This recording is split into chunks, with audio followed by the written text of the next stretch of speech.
प्रकाश करोड़ों सूर्यों के समान हो।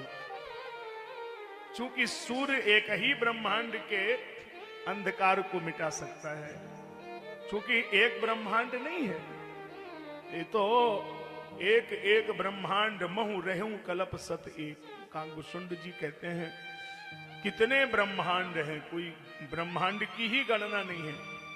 आप तो एक ही ब्रह्मांड में देख रहे हैं, कितने सूर्य होंगे, कितने ब्रह्मांड होंगे, कोई सामान्य बात नहीं है।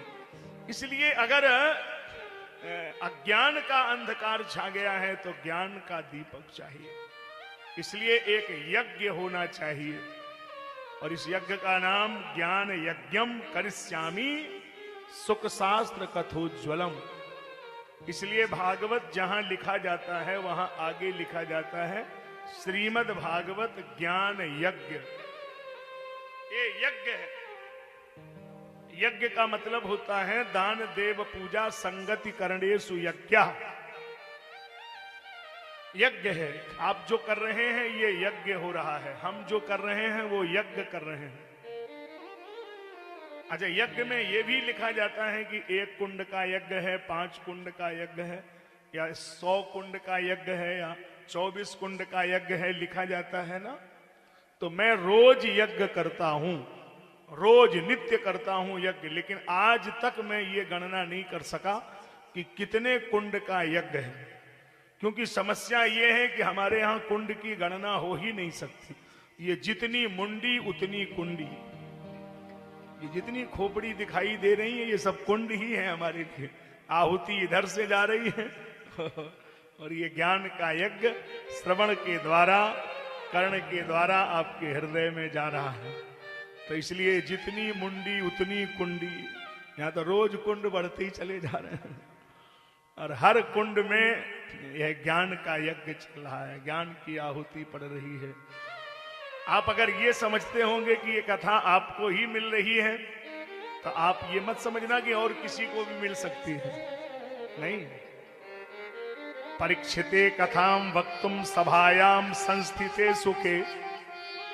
जब सुखदेव जी महाराज परीक्षित जी को कथा सुनाने जा रहे थे सुक्रताल में, तो सभायाम संस्थिते सुखे सुधा कुंभम गृहीत्वैव देवास्तत्र समागमन।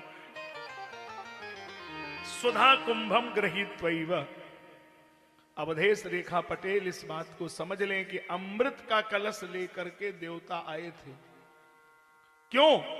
इसलिए कि भागवत ना हो। अमृत का कलश लेकर के इंद्र आदि देवता आए और सुखदेव भगवान के कान में कहा कि महाराज थोड़ा एक काम करो। हाँ, जैसे हमें कोई लालच दे ऐसी, ये अमृत का कलश हम ले आए हैं, आप परीक्षित को अमृत पिला दो तो ये मरेगा नहीं और ये भागवत इसको मत दो, ये हमें सुन। बताइए, सुधा कुंभम गृहीत्वैव देवास्तत्र समागमन। सुखदेव भगवान ने हंसी करके देवताओं को भगा दिया। कहा क्या बात करते हो महाराज, तदा देवान जहासहा। कितना बढ़िया प्रयोग किया है, यानी देवताओं को हंसी करके भगाया कि क्या बात कर रहे हो। क्वा सुधा क्वा कथा लोके को क्वाचा क्वा मणिर महान ब्रह्म रातो विचार एवं तदा देवान जहासहा। हंसी कर दी कि तुम्हें शर्म नहीं आती, परीक्षित को इतना हल्का समझते हो। परीक्षित से पूछ लो, परीक्षित से पूछा कि बोलो 7 दिन का जो मरना है वो तुम्हारा कैंसिल हो जाएगा, अमृत पी लो अपने घर जाओ, ये कथा देवताओं को दे दें। परीक्षित बोले क्या बात कर रहे हो गुरुजी, अमृत पिएंगे कथा के सामने। क्वा सुधा क्वा कथा लोके, कहां अमृत और ये कहां कथामृत। अमृत पीने से तो शरीर अमर होगा और कथामृत पी लिया तो आत्मा के अजर अमर होने का बोध हो जाएगा। इसलिए हम अमृत पीने के पक्ष में नहीं है। इतनी बड़ी कथा की महिमा है, अमृत को ठुकरा दिया। परीक्षित ने बोले नहीं, कथा सुननी है। और तो छोड़ो, हनुमान जी से राम जी ने कहा दुनिया में इनसे बड़ा कोई भक्त नहीं राम जी का। और उन हनुमान जी से कहा कि हनुमान जी तुम्हें हमारे साथ आज ही गोलोक धाम चलना है, साकेत में आनंद लो। और सबसे बड़ी बात, तुम्हें सीताराम जी का दर्शन करना है, साकेत में रोज दिन भर मेरे चरणों में बैठे रहो, चलो जल्दी। हनुमान जी बोले महाराज पहले आप एक बात बताइए, साकेत में सुविधा क्या क्या है? अरे वहां सारी सुविधा है, सबसे बड़ी बात जहां हम खुद बैठे हैं वहां कितनी सुविधाएं देखना चाहते हो, सब सुविधाएं। हनुमान जी बोले वो तो ठीक है, लेकिन हमारी मूल बात तो सुनो, क्या वहां कथा होती है क्या? अब राम जी बोले वहां कथा कैसे होगी, वहां तो कथा नहीं हो सकती, वहां तो हम खुद रहते हैं, कथा तो धरती लोक पर होती है, जहां हम रहते हैं वहां हमारी कथा नहीं होती। हनुमान जी बोले तो प्रभु हम आपको प्रणाम करते हैं, आप निकल जाइए, हमें छोड़ दो, हमारे साथ रहना नहीं चाहते हो? बोले प्रभु हमें आपके साथ रहने की जरूरत नहीं है। क्यों? आप तो सदा मेरे साथ में ही रहते हैं, अपने बस करी राखे रामू, आप तो मेरे अंदर रहते ही रहते हैं। प्रणव पवन कुमार खलबन पावक ज्ञान घन जास हृदय आगार बसई राम सरचाप धर, आप तो मेरे अंदर रहते ही रहते हैं, लेकिन मैं ऐसे साकेत धाम में नहीं रह सकता जहां आपकी कथा ना हो। क्यों? हनुमान को दुनिया में कोई नहीं प्रसन्न कर सकता, अगर हनुमान को प्रसन्न करना है तो एक ही दवा है, प्रभु चरित्र सुनीबे को रसिया, प्रभु चरित्र सुनीबे को रसिया, राम लखन सीता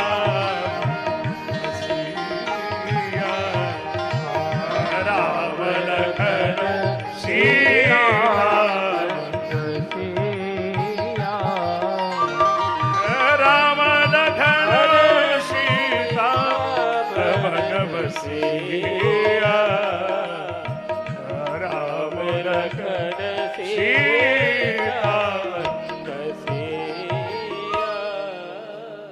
एक ही दवा है, प्रभु चरित्र सुनबे को रसिया। इनको भगवान की कथा सुनने में ही पूरा आनंद है। अब जैसे पंडाल में कोई आवे ना आवे, लेकिन हनुमान जी सबसे पहले आसन ले ही लेते हैं, और जब तक कथा की आरती नहीं होगी हनुमान जी यहां से नहीं जाएंगे। ये हनुमान जी ने वचन दिया है, यत्र यत्र रघुनाथ कीर्तनम तत्र तत्र कृत मस्तकांजलिम वाष्पवार परिपूर्ण लोचनम मारुतिम नमत राक्षसांतकम। हनुमान जी की ये जिम्मेदारी है, कहीं भी कथा होगी हनुमान जी वहां विराजेंगे। तो कहीं न कहीं आपके रूप में हनुमान जी यहाँ विराजे हैं। आप सब हनुमान जी की शरण में ही बैठे हो, उनकी गोद में ही बैठे हो, चूंकि वो कथा के सबसे बड़े प्रेमी हैं। अब जरा वो बैठे हैं तो बात कर लेते हैं उनसे। वीर हनुमान अति बलवाना, राम नाम रसियो रे, प्रभु मन बसियो। वीर हनुमान अति बलवाना, राम राम रसियो रे, प्रभु मन बसियो रे। देखो भाई, जिन पे दोनों हाथ हो तो दोनों बजा सकते हैं, अब मन हो तो नाच भी सकते हैं। हनुमान जी है ना, वीर हनुमान अति बलवाना, राम नाम रसियो रे, प्रभु मन बसियो रे, प्रभु मन बसियो। जय हो।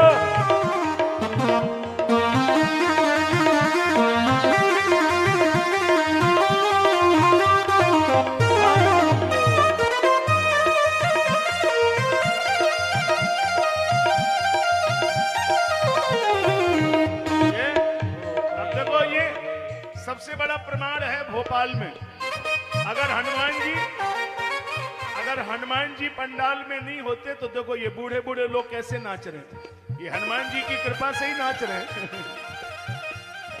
वीर हनुमान अति बलवाना, राम रसियो रे, प्रभु मन बसियो रे।